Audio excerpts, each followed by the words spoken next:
আল্লাহ তাআলা বলেন, ওয়ালাকিন জাআলনাহু নূরান নাহদি বিহি মান নাশাউ মিন ইবাদিনা।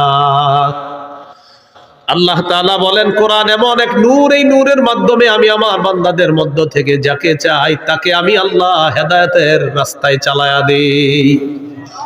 কোরআন হলো নূর, কোরআন আলো। আমি যাকে চাই কোরআনের মাধ্যমে তাকে হেদায়েত দান করি। এখন এই কোরআন আপনি যত পড়বেন তত আল্লাহ তাআলা আপনাকে হেদায়েতের পথে রাখবে। সূরা বনী ইসরাঈলে আল্লাহ বলেন, ইন্না হাদাল কুরআন ইয়াহদি লিল্লাতী হিয়া আকওয়াম। এই কোরআন মানুষকে রাস্তা দেখায়, ওই রাস্তা যেটা অধিক সহজ রাস্তা, সরল রাস্তা। এই কোরআন মানুষকে ওই রাস্তা দেখায়। আল্লাহ তাআলা বলেন, বাশীরাও ওয়া নাযীরা।